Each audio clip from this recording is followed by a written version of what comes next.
Hey, pilot, welcome back to Ready for Pushback. I'm Nick Fialka, and today's guest is a man named Michael Nixon, who is a flight attendant at a major airline, and he is also getting ready to start his flight training. So we talk all about flight training, we talk about going to the conventions, we talk about all the unknowns and kind of the uncertainties, and I think this has been a fantastic conversation. I think you're really going to enjoy it. So sit back, relax. Let's get ready for Pushback.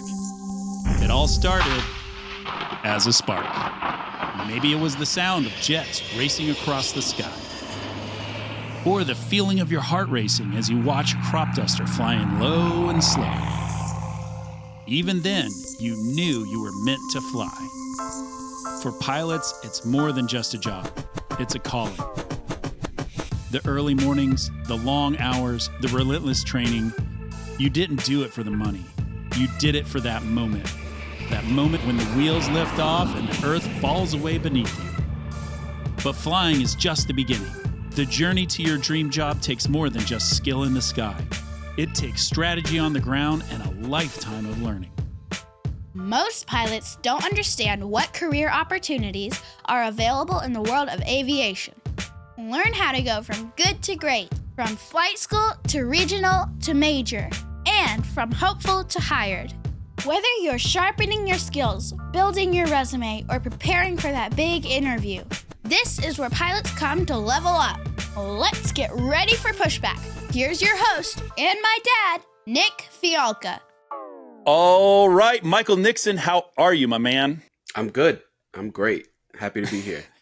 Happy to be here. Happy to be here. Me too. Absolutely. Dude, welcome to the show. I'm glad you're part of it. And talk to me about who you are. Yeah, so I am a flight attendant at a major airline, and I've always been obsessed with aviation. I've always wanted to be a pilot. And it wasn't until meeting my mentor, actually, that I thought it was possible. I didn't see a lot of people that look like me. I'm half black and half Italian. So my origins are Nigerian, actually, and Italian more specifically. And yeah, I just didn't really see a lot of pilots that look like me. I didn't really know what the barrier to entry was as far as financial assistance that I would need in order to get into the industry, in order to afford training. And I let myself be discouraged by that. I shouldn't have. I should have pushed through and broke those barriers, but I'm doing that now.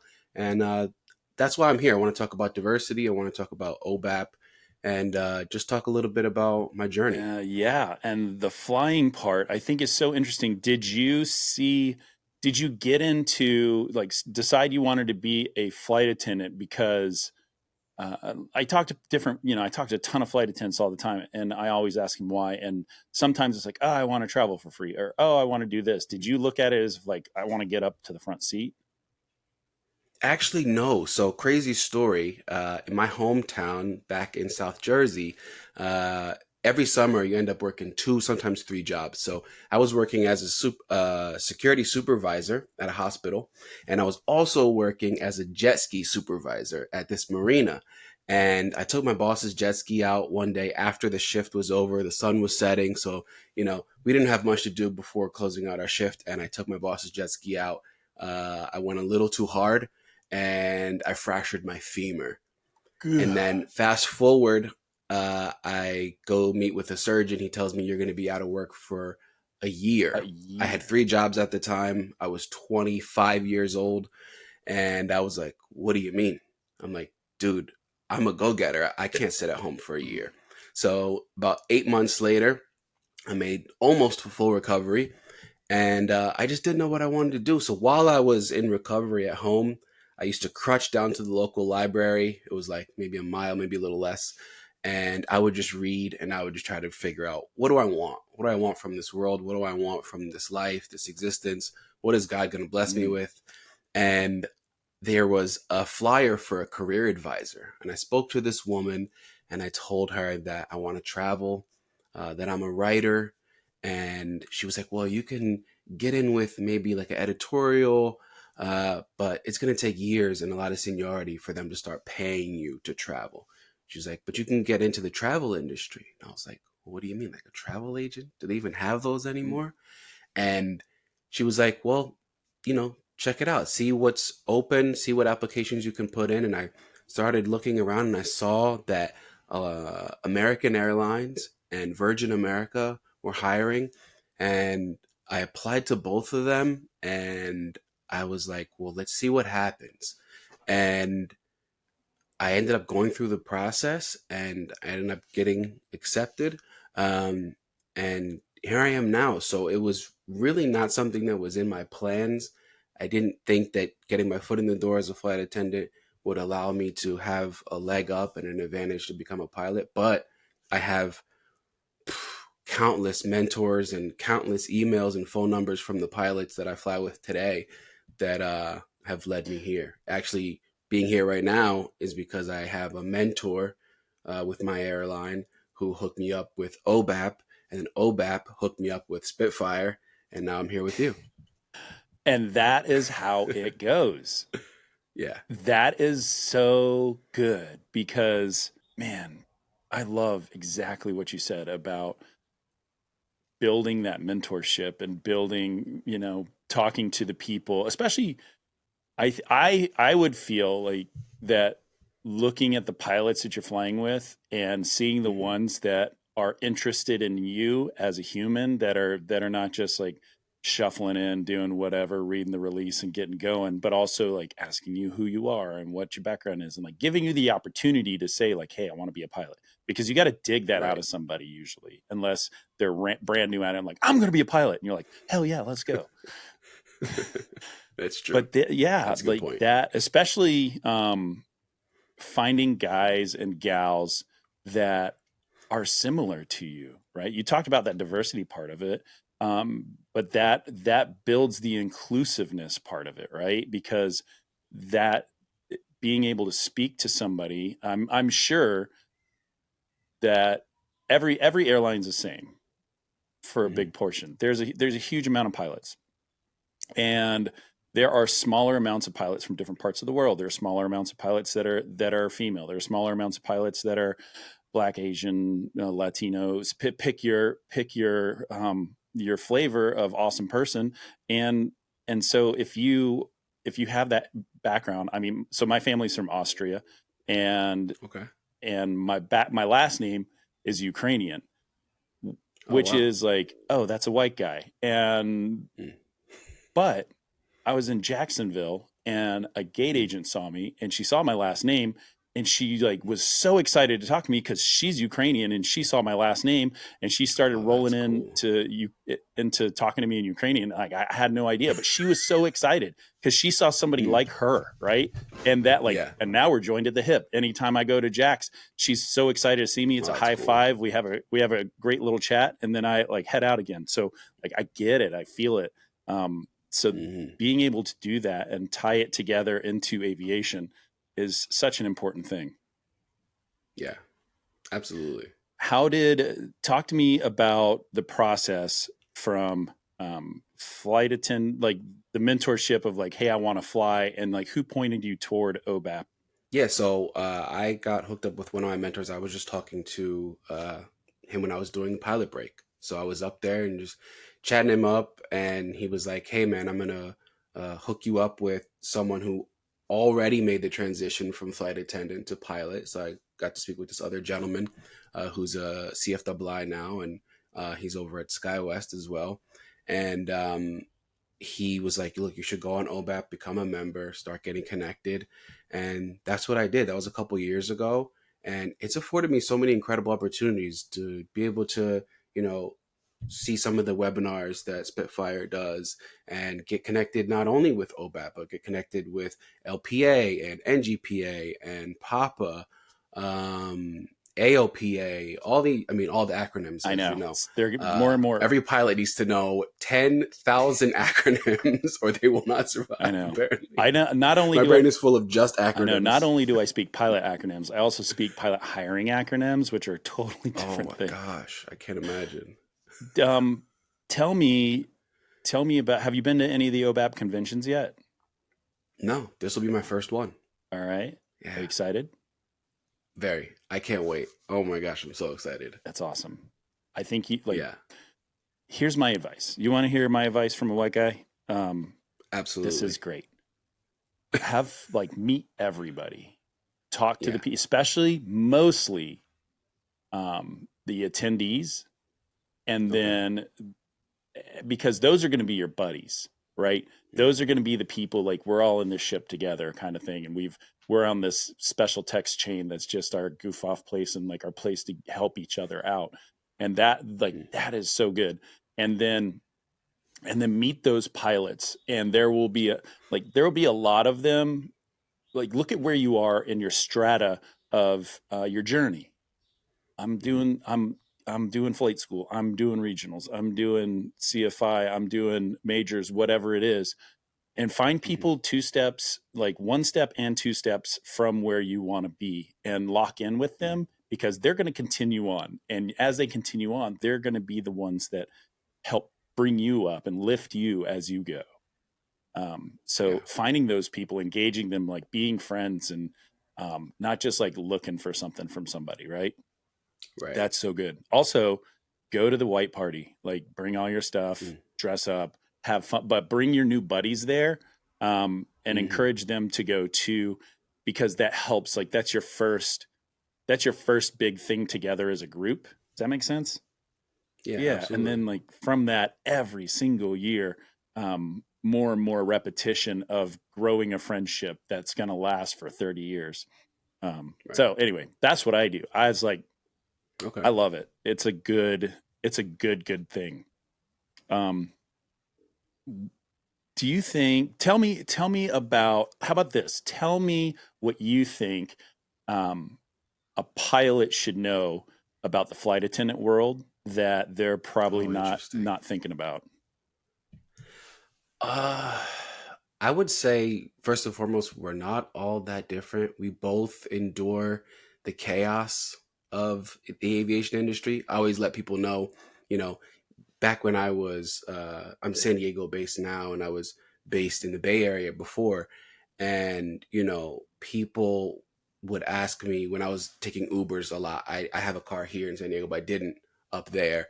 And Ubers would always ask, "Oh, what is it like being a flight attendant?" And I always tell people, you know, be prepared for the Mhm. chaos. And also, when you're applying, make sure that they understand that your schedule is wide open because you're going to be on reserve. It could be 6 months, could be a year, it could be 10 years, who knows?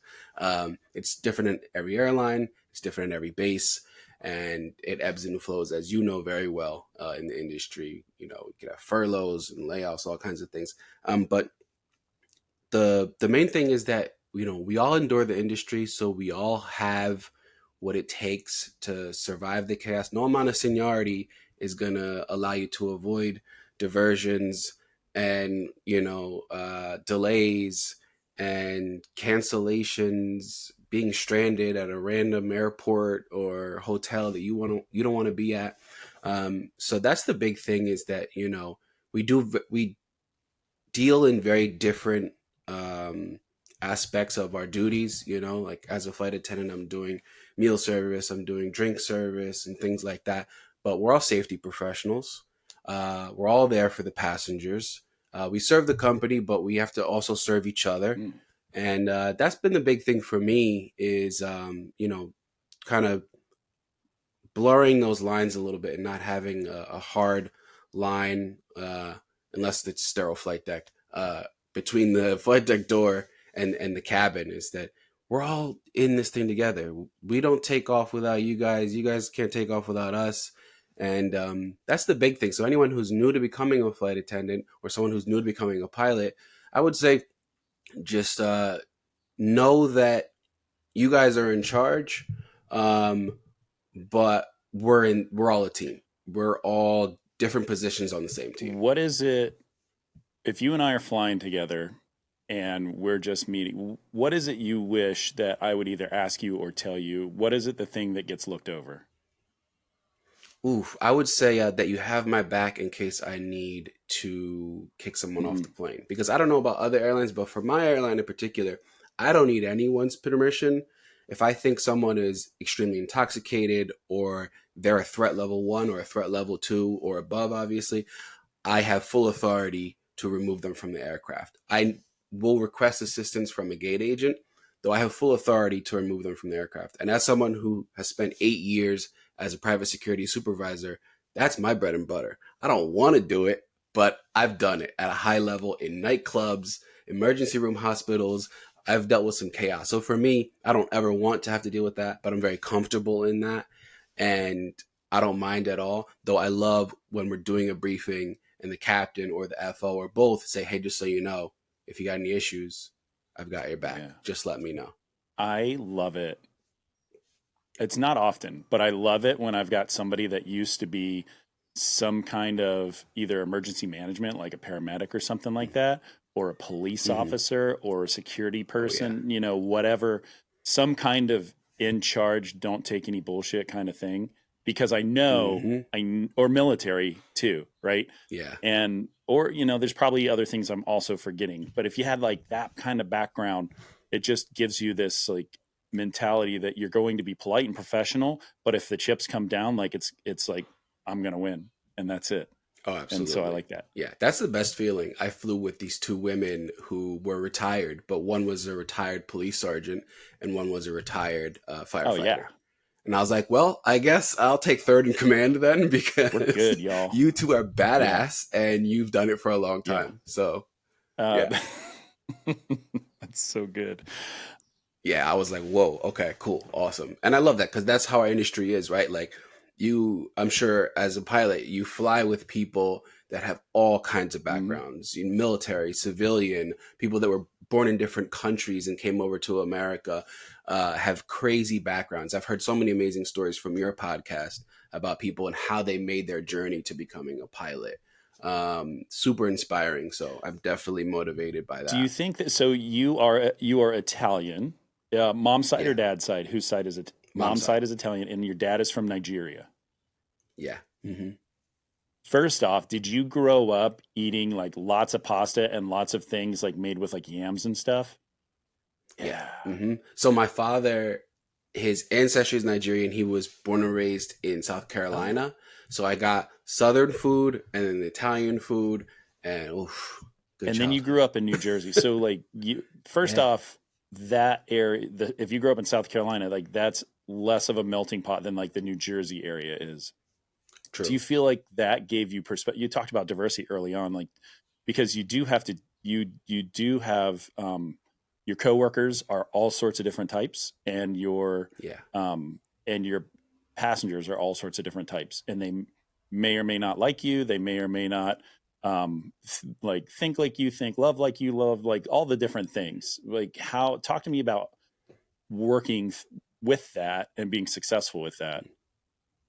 Yeah, so I grew up in South Jersey where, I'm very close to Baltimore, DC, New York, Philly, a lot of major cities, a lot of diversity. So that's all I knew growing up. So I've always felt very comfortable as a flight attendant and speaking to guests of all different backgrounds. If I don't speak your language, my phone does. So we're going to figure this thing out. Good. If you got a connection you need to make, or you have a question about the Wi-Fi or whatever it is, we're going to figure this thing out together.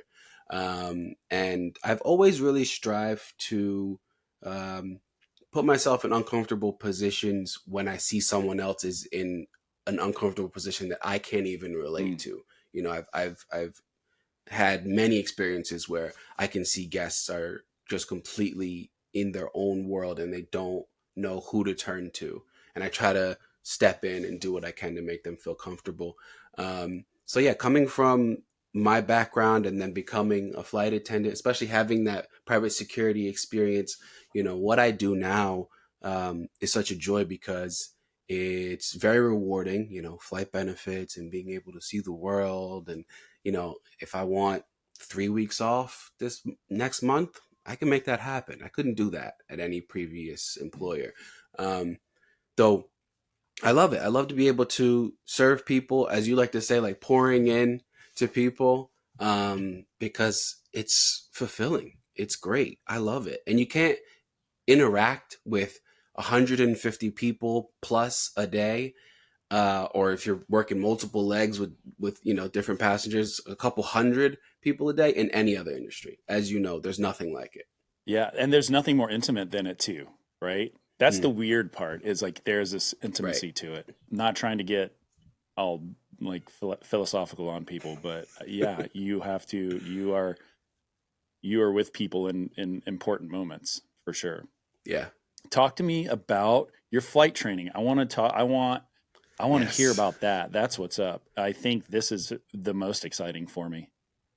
Yeah, so I'm starting with Sling Pilot Academy in August. They have these little two-seater with the canopy. It's gonna be my first time. I did it in like an introduction flight with them like about a month ago. It was my first time flying low wing, first time flying stick. I was used to the yoke. I'm used to the six pack, so I have Oh glass yeah. now, and it's interesting because I in my professional aeronautics program, my first semester I did the private pilot labs and the ground school and everything. So I was on the sims every day, and it's a Cessna 172. It's a six pack. You're getting used to those gauge clusters. And then now going over to glass will be an interesting transition. I've been really focused on making sure that this school is the right school for me, narrowing down my financing, making sure that I'm not spending too much time on that because I need to start building hours very soon because it's going to be a while before I'm, at 1500 and applying to these airlines. Though I'm excited. I cannot wait. The team over there is awesome. I got to meet them and go hang out with them a couple times, and it's close. My first discovery flight was up at McClellan Palomar in Carlsbad, and that's like a 45 minute drive for me. So that doesn't compute. And now I'm going to be at Sling, which is at Gillespie Field. It's like 15-20 minutes from Yeah. me. So that's less time driving, more time flying. Are you So going I to can't be wait. doing the flight attendant job during the flight training? Yes. So fortunately, I have enough seniority as a flight attendant where I can drop some trips, I can move some things around, and I can work every Saturday, Sunday. And that way I have full commitment to the academy Monday through Friday. Is it an accelerated flight program or is it kind of go at your own pace? It's accelerated, yeah. So it's a 9 month from 0 hours program, and yeah, I had looked at ATP and Coast and Flex Air, and I've spoken to everyone, and this program seemed to be the best fit for me. I can go all the way through into my CFI with them. How are you paying for this? So it's actually interesting. So I had looked at what they had listed on their website, and they had these two companies, AOPA and they had Mhm. Stratus Finance. And I reached out to both companies, and the rates were okay. But I reached out to the woman that runs the finance department at Sling, and she said that they may be starting a program with Sally Mae soon. So to look out for that. And I was like, say Yeah, so less. that's I'm so excited to hear that. federal dollars. Yes, so way better rates, and it looks like they're going to get everything pushed through, and everything's going to be ready in time for me to start in August. So I'm glad I didn't jump the gun and finance with someone else and got locked into rates that wouldn't benefit me long term, because we're talking about just short of $100,000. It's not a small amount of money by any means. Yeah, it's probably. Are you going to be paying interest on it and things like that while you're training and taking that money out? It's 1 year deferred. So for the first 365 days, I won't. Though after that, Okay. yeah, I'll have to start making some Yeah, for payments. sure. Keep an eye on that interest payment. Like that can Yeah, get you. absolutely. Yeah. Um, well, what I don't know. What questions do you have? Like, can I answer anything for you about like what your aviation journey is like and what to expect? I don't. Maybe I know. Maybe I don't. Yeah, what is the energy like at these conferences? Oh, I hear you talk about them all the time. I hear your guests talk about them all the yeah. time. Actually, thanks to you, I got hooked up with Professional Pilots of Oh, good. Tomorrow, and I got a mentor who I'm hopefully going to be able to meet in person there. We've been texting and emailing. We talk once or twice a month, and he's been awesome. He actually is out here, but he. He's going to try to get off, and he's going to try to be there as well. So yeah, what is that energy like when you first walk through those doors? Who are you most excited to meet first? Like, what Me. is it like? I'm most excited to meet you there, honestly, man. No, dude, like for me, like I start getting amped up. Like I just got back from the Professional Asian Pilot Association in Vegas, Okay. and it was right around 3,000 people, 2 to 3,000 people, and it was a cool vibe. Everybody, like, it starts getting a little kinetic. People are excited, especially like I think I'm excited to go because I get to meet the people I've been talking to for a long period of time, and the people who reach out for the show, and also people that don't know about the show, which to me is like super exciting. And Yeah. but like the guys and gals that are Asian, like they're on Mm, a different level than me. And same mm, thing at OBAP and LPA and all the things. Like really, there's this Thanksgiving feeling, like you're having okay. Thanksgiving dinner with your family. Like you get to see the people you love, right? And so Mm, those people that right. are coming back to it, they're really there for the Thanksgiving part. They're there, I they're there see. for the community because they love it. Um, the the vibe is nervous for a lot of people. You're gonna see like you're cool Yeah. because this you're just getting it kicked off. And so Right. if I were walking in just getting flying kicked off and you're not you're not 18 years old, 16 years old, right? You're an Mm, adult. You're a grown man who's done all the things. I would I would be in the realm of checking out the lay of the land, mm, meeting like your airline, which is going to be there. I would go over and talk to them and let them know, mm. and that it, like Yeah. because those recruiters, like, get tied in with them. That would be really important. Right. And then all the other things like the leadership. You should certainly meet my guy Titus Sanders. He's awesome. He's in charge of the Ace Academy stuff, and Okay. really tied in human at OBAP. Those kind of things, setting up a little list of like, well, I want to see this stuff. There'll be talks, right? So like they're going to have Spitfire come out and do a presentation, and Okay. Tron will lead it. Tron is part of the fabric of OBAP, and so Tron and Bill will lead it. I will come and do a conversation. Our coaches will come up and do some coaching and talking about maybe something that's important in the world of hiring. But look at everybody that's presenting, and think about what's Hmm. interesting to you that you want to kind of learn about. The state of the industry stuff, don't worry about it. You don't care. You don't Right. care. It doesn't matter to you because you're going to get in flight school, you're going to get your CFI, you're going to start moving forward, and you're just going to keep crushing. You're going to keep your head down. You don't care. You don't care. You don't care. You don't care. And you're not going to care for quite a while. And just Right. focus on so many people are focused on the state of like, that's my job. Let me focus on the state of the Hmm. industry so I can give kind of a primer to people, but you don't need that. That's Hmm. that's it's chaff and it's outside of what Hmm. you need. Um, but learning learning look at the people that are going to be presenting and go to that. Go to any listen, man. There's stuff with the high school and college kids. Get involved with that stuff too. Hmm. They are Yeah. hungry for aviation. They're looking for mentors and people like, and they're going to be just behind you, just Hmm. behind you. And so as that kind of comes in, that could lead to really good opportunity, and those things are going to proliferate. And then just talk to if somebody's in a suit and sweating, you can chill them out a little bit using your flight attendant techniques, but Hmm. there are gonna be a lot of people not in a suit, and like certainly dress, wear what you want to wear that looks pro. But Hmm. you don't have to look like you're going to somebody's funeral like everybody else that feels like they're in a funeral because they're going to try to interview. Oh Right. man, True. God bless them. They're going to hear this and be like, I know, Oof. dude, I know. Yeah. So yeah, this is like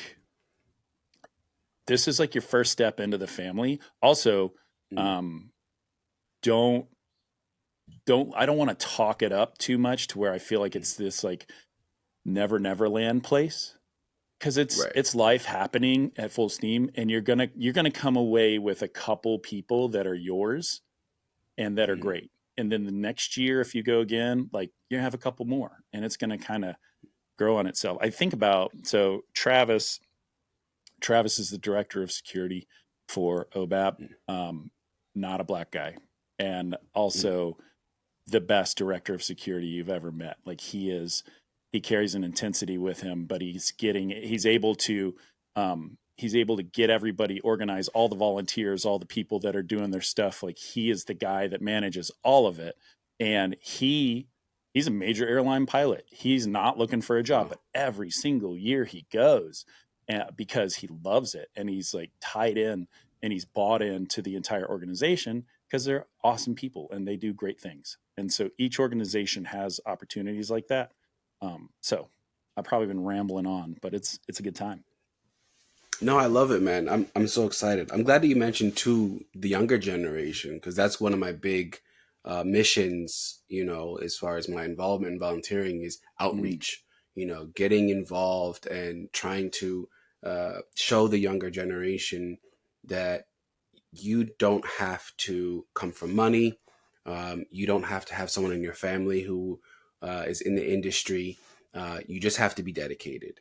You can start as, a baggage handler. You can start as a gate agent and just start networking, just start meeting people. Because one thing I learned about this industry, you are a testament to that. I'm trying to be a testament to that as well, is these people want to help you so badly. People who have been through what they've been through to become a flight attendant, to become a pilot, uh, they know what it's like to be in the industry. They know what it's like to survive the industry and reap all the benefits.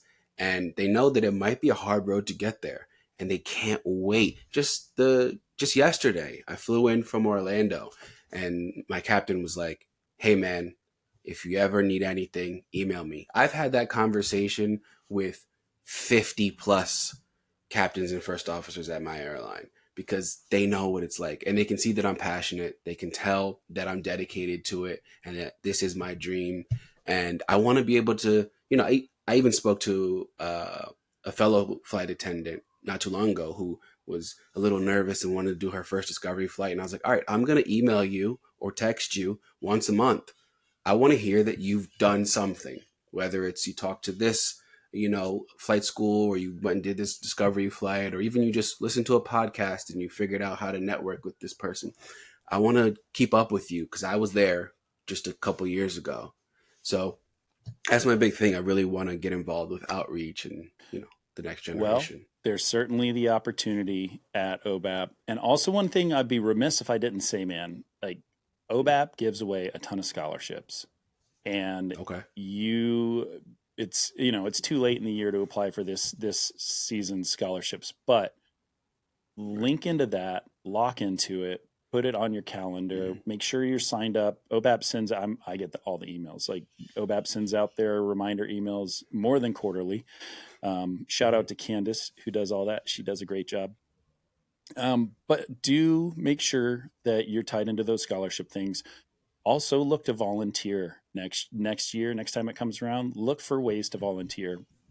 A lot of people trying to get airline jobs will volunteer because it's a great thing on their resume, but also don't just volunteer. Look at the ways that you can lead in volunteering. Mm-hmm. And Right. I just recorded a solo show. I don't even know if it's been dropped yet, but there's a young man named Will who is Asian, and um, he flew with me in my jump seat when he was an intern in my airline, and he asked me what he could do to help stand out. And I told him to start a chapter of Papa at his college. And he did. Smart. And that kid is crushing Wow. it. And he got a scholarship, a pretty substantial scholarship. I don't want to give away all the things, but do that. Find a way to lead Yeah. in your organization to be, because also, like, you are also the next generation, right? People are gonna retire Yeah. from aviation and age out. Like those seniors, the the, the people that are leading that are older, at some point Mm. they pass the torch, and so receive the Right. torch, right? Yeah. No, I agree. Uh, What 100%, else? Give me man. some more questions. I'm so interested. Let's see. I never answer questions. One thing I do want to talk to you about, which I always found really funny when listening to your Uh-oh. podcast, uh, is the trials and tribulations of Oh, commuting. yeah. So I commuted for 6 months, and I will never commute Mm-hmm. again. And that's one thing that, I don't have a lot of advantages as far as, transitioning from flight attendant to pilot. But one that I definitely do have is I know the lifestyle, I know the industry, I know what it's like to be gone sometimes 20 plus days out of the month and feel like, why am I even paying rent? Um, and the commuter life is not for the faint of heart. And I have been fortunate enough to be able to have housing very close to the airport. When I was based in the Bay Area, I was right across the way. I could see the tower at Were you SFO paying for a crash from pad or like, did you have okay, yeah, yeah. I had a crash pad. Yeah, I had a crash pad right there. And same here, I'm 12 minutes from the airport. So, that's one thing, anyone listening, if you can, please don't do yourself the disservice of being a commuter. And the airline is going to be so happy that you're that close anyway, because you're going to be on reserve and they're going to use you and abuse you. And there's nothing you can do about it. But just be thankful that you're there every day. Stay close. Um, that's one thing that, when listening, I've always been like, yeah, man, I can't believe some people actually still commute. If you have some massive, 5-bedroom house and your family's happy, your wife's, your kids, everyone's happy, and you got to be the one to make that sacrifice to commute, maybe short term, do it. But long term, if you got 20, 30, 40 years ahead of you in the industry, don't do it. I talked to a guy not too long ago and he was like, I average 45 days a year that I Mm-hmm. miss because I'm a commuter. Yeah. Honestly, a lot of the commuting that I see is somebody that's dying to self a little bit, that's doing it to let Mm, their spouse and their family have something they don't think they could have in the base that they're flying in. And right. it's an honorable thing. Hmm. I've done it all, and it is like those 45 days that cat is away. That could be 45 days at home, or that could be 45 days of pay. And if you get paid 5 hours a day for a minimum guarantee, that's an extra month and a half worth of paycheck. So that's Right. 13 and a half paychecks a year instead of 12, right? Um, Exactly. but I hear you. I hear you, commuter. Like I'm in solidarity with the love that whatever reason you're commuting because you live on an air park in the middle. Like my last FO is on an air park in Tampa. He doesn't know I have a podcast, so I could talk about him. He also has 3 Teslas, which I thought was a lot. Um, Interesting. he was great. He's super cool. But yeah, if you're if you raise horses and you want to live in Ocala, like I get it. Um, Right. so there's going to be sacrifice involved. That's just what it comes down to. Exactly. Yeah. And that's kind of the name of the game in this industry. There's going to be sacrifice involved. You're going to miss a birthday, a Christmas, a New Year's. You're going to miss those things. But then you're also going to be able to take a 3-week trip to Europe because you didn't pay for airfare.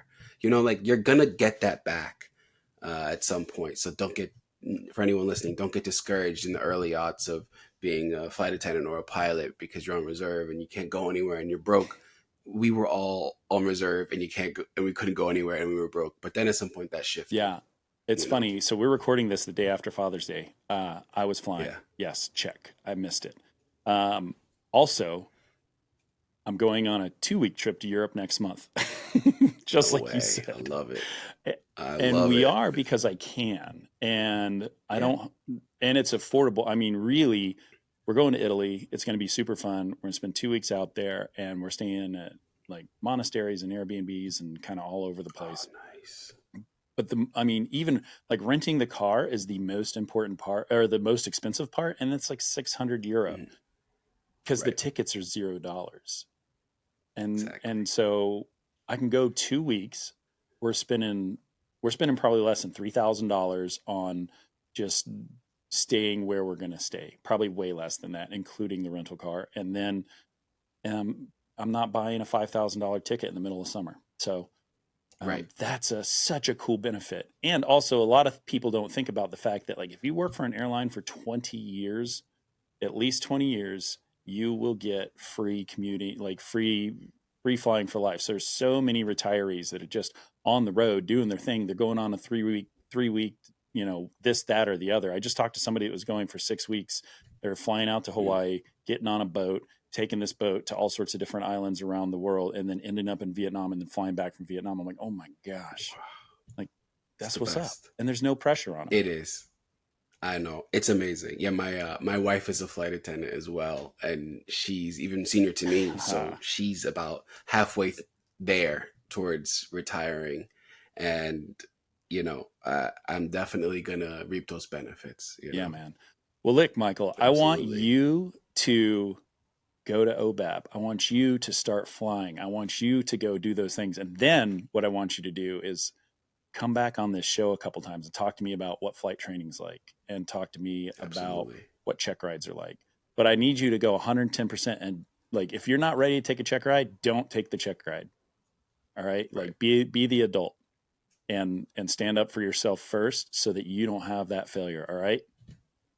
Absolutely. That's so important. I want you to crush. So, and if you do end up having a misstep, don't get down on yourself. Like, you can do it. Right. Pull yourself up by the bootstraps, crush it, make it happen, just like you did after you broke your femur. Yeah, absolutely, man. Well, dude, thanks for coming on the show. I expect to hear from you again real soon, all right? Oh, absolutely, man. You know it. All right, pilots, that's a wrap on this episode, and I know what you're thinking. You need to make yourself a little bit better. So how do you make yourself a little bit better? You tighten up your resume. So here's what I want you to do. Go over to my website, spitfireelite.com/podcast, and you can download my free resume template. It is tight, organized, and it's the perfect pilot resume. It's just something I like to do for the pilot group, and it is free to you. So go over there, spitfireelite.com/podcast, and download your free resume template. While you're over there, look at all the services that we offer. Lots of great interview prep, lots of great application review. Everything you need to be a professional pilot is right there. spitfireelite.com/podcast. Thanks, and I'll see you on the next episode.